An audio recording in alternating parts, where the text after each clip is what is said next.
Welcome to the 40-hour seminar on Achaemenid Iran. It is my intention to deliver a rather unconventional academic presentation of the topic, mostly implementing a correct and impartial conceptual approach to the earliest stage of Iranian history. Every subject, in and by itself, offers to every researcher the correct means of the pertinent approach to it. Due to this fact, the personal background, viewpoints, and thoughts, or eventually the misperceptions and the preconceived ideas of an explorer, should not be allowed to affect his judgment. If before 200 years the early Iranologists had the possible excuse of studying a topic on the basis of external and posterior historical sources, this was simply due to the fact that the old Achaemenid cuneiform writing had not yet been deciphered. Still, even those explorers failed to avoid a very serious mistake, namely that of taking the external and posterior historical sources at face value. We cannot afford to blindly accept a secondary historical source without first examining intentions, motives, scopes, and aims of it. As the seminar covers only the history of the Achaemenid dynasty, I don't intend to offer an introductory course about the history of the Iranian studies and the rediscovery of Iran by Western explorers of the colonial powers.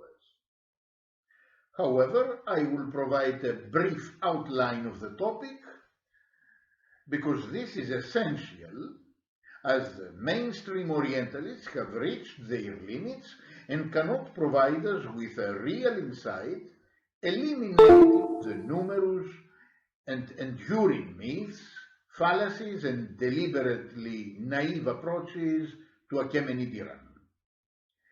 In fact, most of the specialists of ancient Iran never went beyond the limitations set by the delusional ancient Greek, in reality Ionian and Attic, literature about the Medes and the Persians, that is, the Iranians, because they never offered themselves the task to explain the reasons for the aberration that the ancient Ionian and Attic authors created in their minds and wrote in their texts about Iran. This was utterly puerile and ludicrous. And this brings us to the other major innovation that I intend to offer during this seminar, namely the proper, comprehensive contextualization of the research topic, that is, the history of Achaemenid Iran. To give some examples in this regard, I would mention, first, the tremendous, multi-layered and multifaceted impact of the Mesopotamian world, civilization and heritage on the formation of the Achaemenid Empire of Iran, and more specifically, the determinant role played by the Sargonid Empire of Assyria on the emergence of the first empire on the Iranian plateau. Second, the ferocious opposition of the Mithraic magic to the Zoroastrian Achaemenid court. Third, the involvement of the Anatolian magi in the misperception of Iran by the ancient Greeks. And fourth, the utilization of the ancient Greek cities by the anti-Iranian side of the Egyptian priesthoods, princes, and administrators.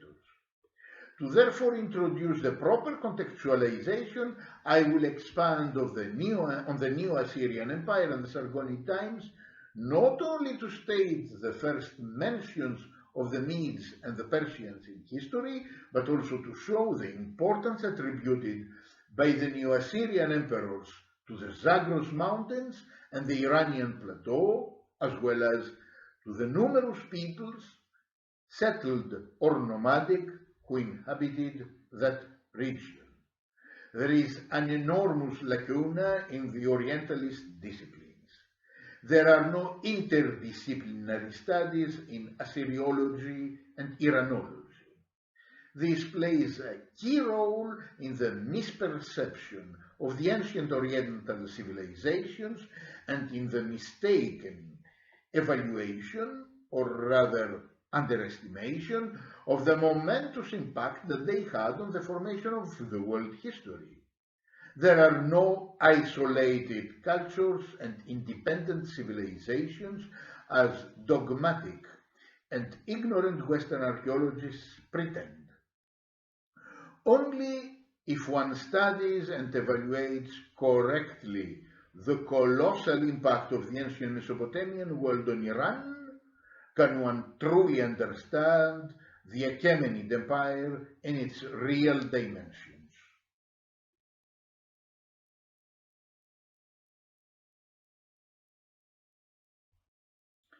The Iranian Imperial historiography comprises of the Achaemenid Imperial inscriptions, the Persepolis administrative archives, and Imperial Aramaic documentation. The Achaemenid Imperial inscriptions were produced on solemn occasions, and they were usually multilingual texts written by the imperial scribes of the emperors Cyrus the Great, Darius I the Great, Xerxes I, Artaxerxes I, Darius II, Artaxerxes II, and Artaxerxes III, as well as of the ancestral rulers of Ariaramnes and Arsamis. The languages and writing systems of the Achaemenid imperial inscriptions were: first, Old Achaemenid Iranian. This is a cuneiform alphabetic writing, and this was the official imperial language.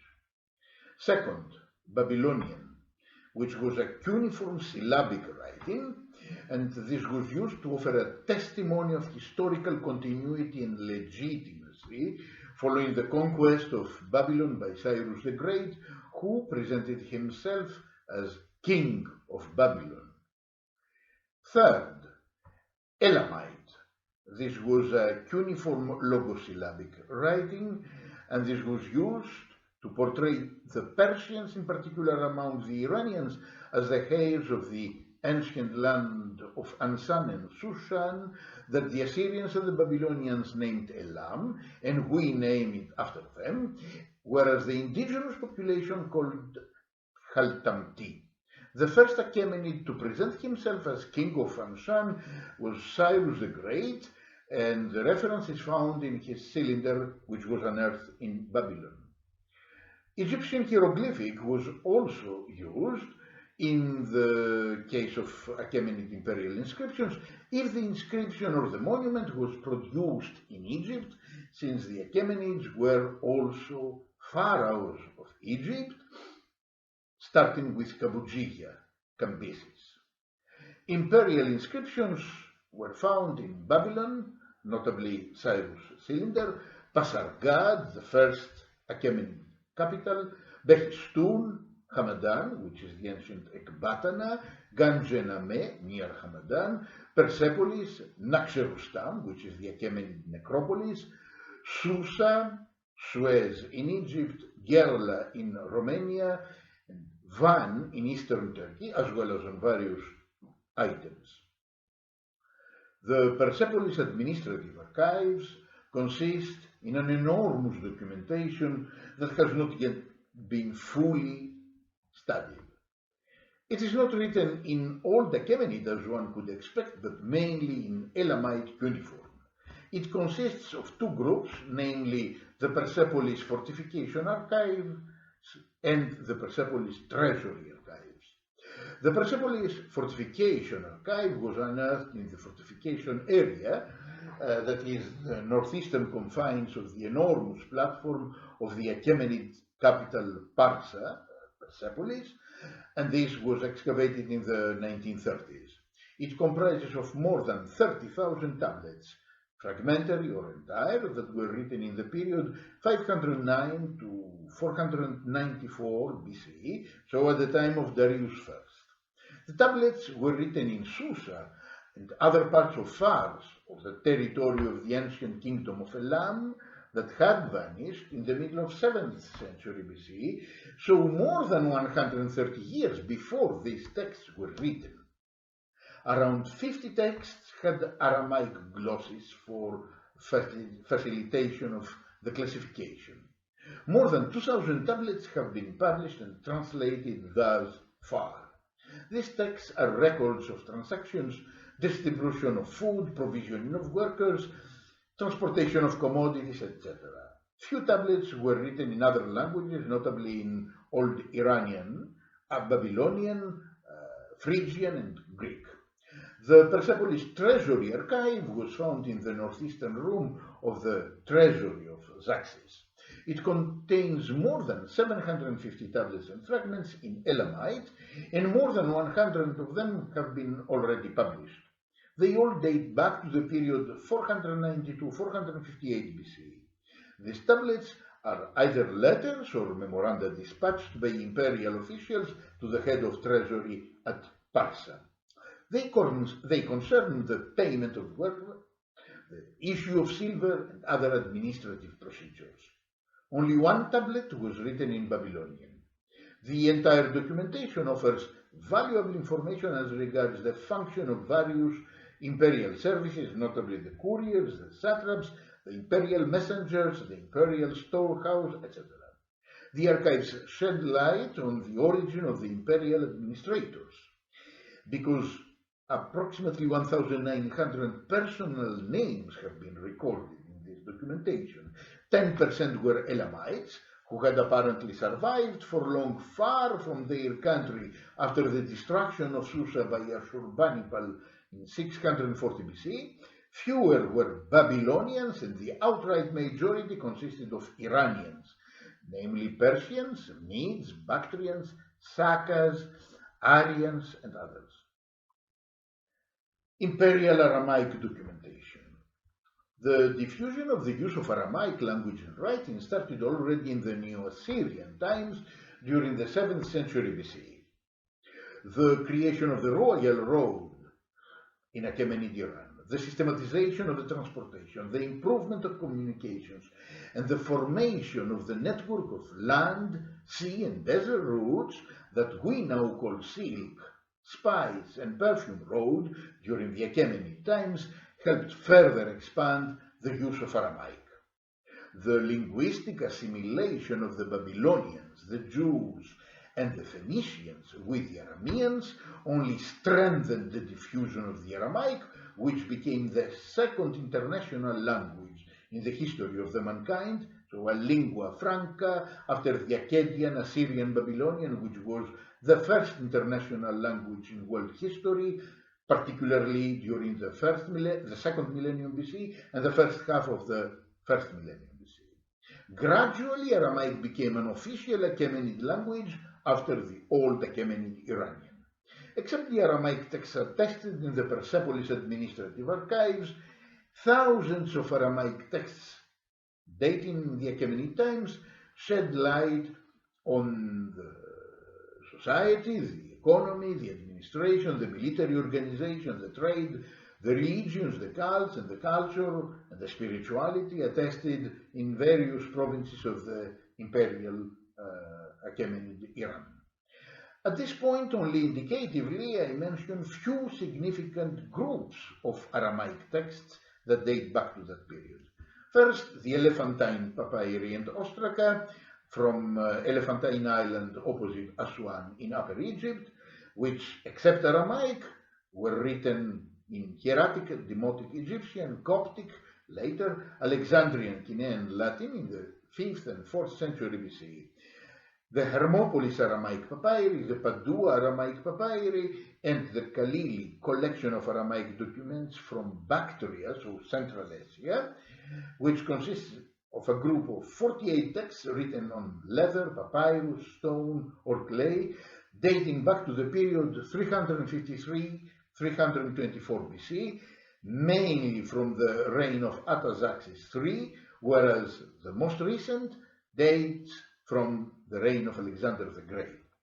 Here I have to add that the widespread use of Imperial Aramaic and its use as a second official language for Achaemenid Iran brought an end to the use of the Elamite in the middle of the 5th century BC, and after the end of the Achaemenid dynasty and the split of the state of Alexander the Great, it contributed to the formation of two writing systems, namely Parthian and Pahlavi, which were in use during the Arsacid and Sassanid times, so 250 BC to 224 CE for Arsacid dynasty and 224-651 for the Sassanid dynasty.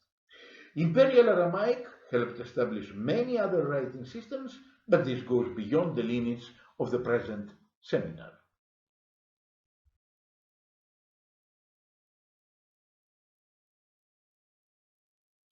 We will discuss now problems of historiography continuity. As a matter of fact, there are no historical references to the Achaemenid dynasty that were made at the time of the Arsacids, the Ashkanian, 250 BC, 224 CE, and the Sassanids, 224 to 651 CE. This situation is due to several factors. First, the prevalence of another Iranian nation, not the Persians, of probably Turanian origin, namely the Parthians. This means the Arsacid dynasty. Second, the rise of an anti-Achaemenid, anti-Zoroastrian Magi priesthood that tried to impose Mithraism throughout Iran during the Arsacid times.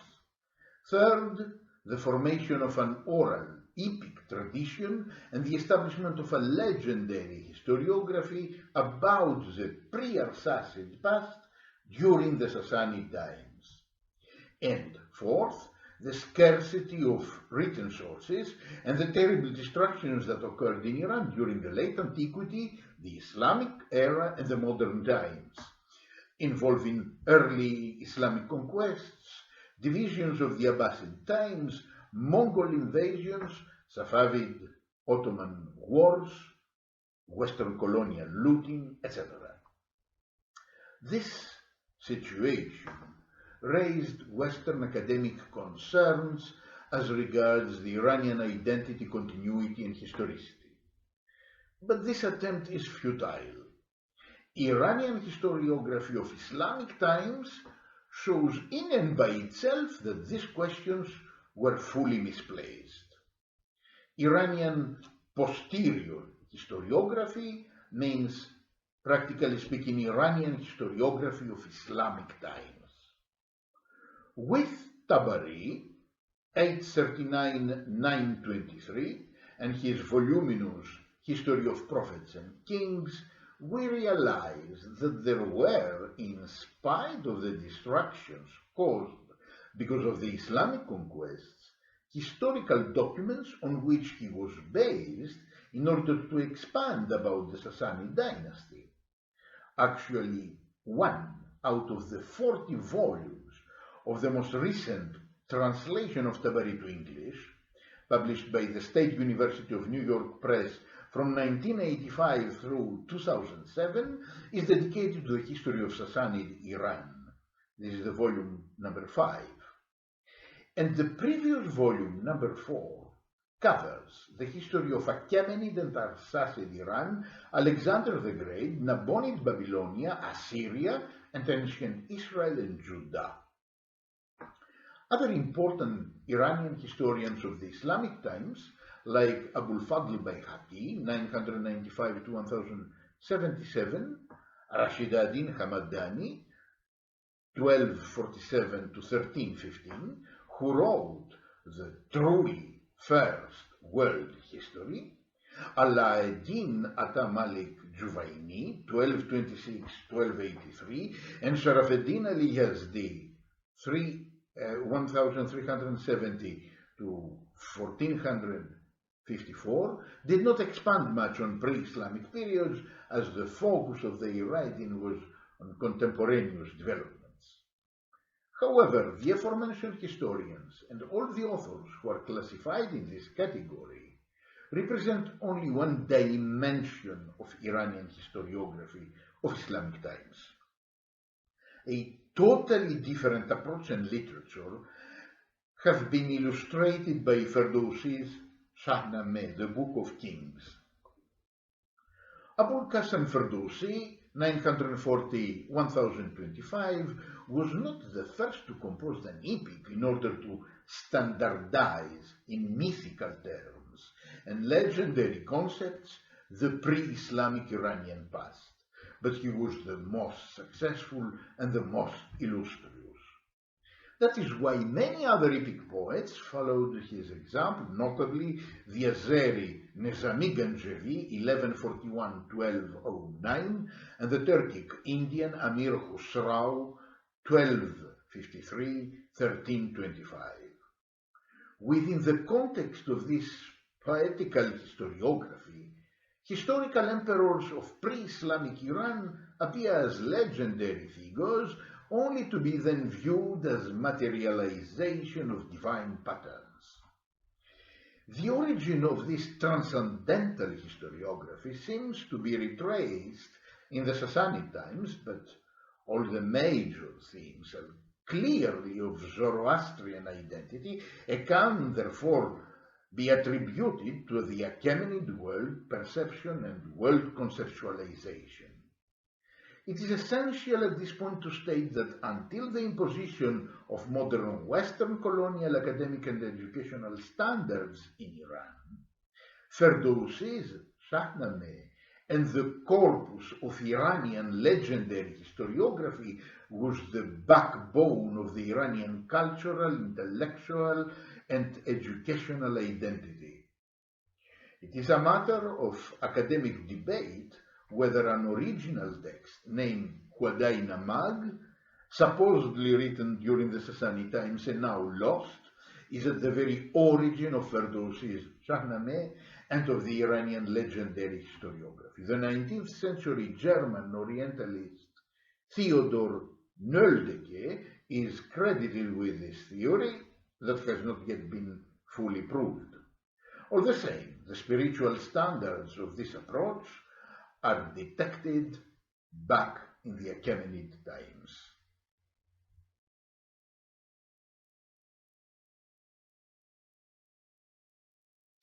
As regards the Achaemenid dynasty history, there is also foreign historiography.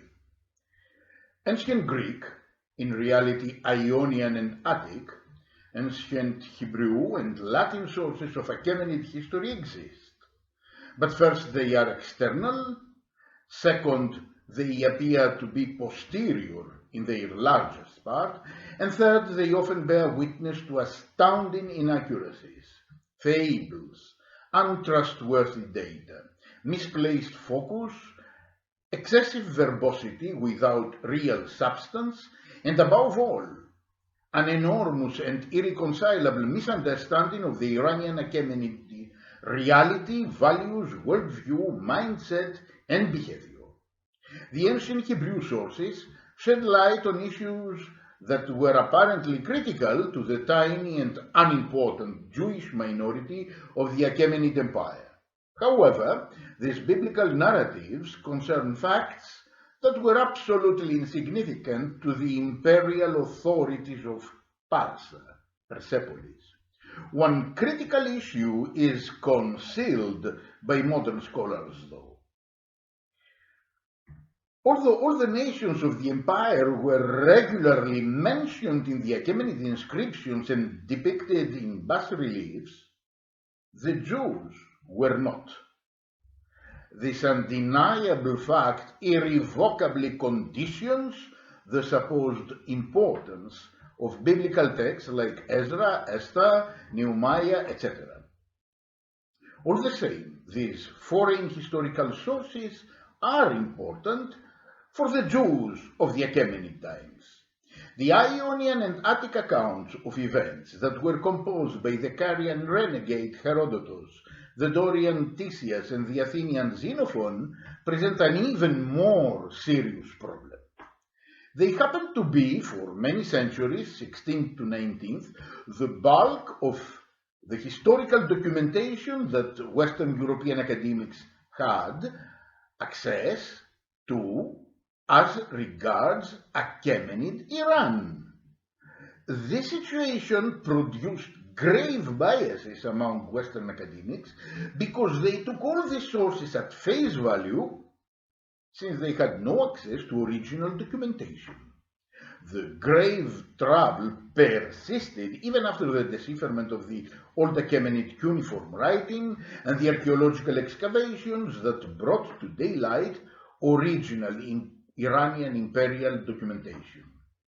Only recently, at the end of the 20th century, leading Iranologists like Helen Sansisi-Verdenburg started criticizing the absolutely delusional history of Achaemenid Iran that modern Western scholars were producing without even understanding it, by foolishly accepting ancient Ionian myths, lies, and propaganda against the Iranian Empire at face value.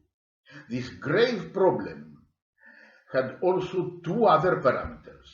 First, there was an enormous gap of civilization and a tremendous cultural difference between the Iranian imperial worldview, the spiritual valorization of the human being, and the Zoroastrian monotheism from one side, and the chaotic, disorderly, and profane elements of the western periphery of the empire. The so-called Greek tribes in western Anatolia and in South Balkans were not only multi-divided and plunged in permanent conflicts, they were also extremely verbose on common issues.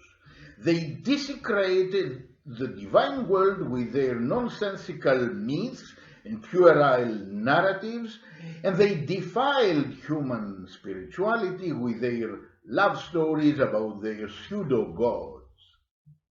But, very arbitrarily and quite disastrously, the so-called ancient Greek civilization had been erroneously taken as classics by modern Europeans at a time they had no access to ancient Oriental sources.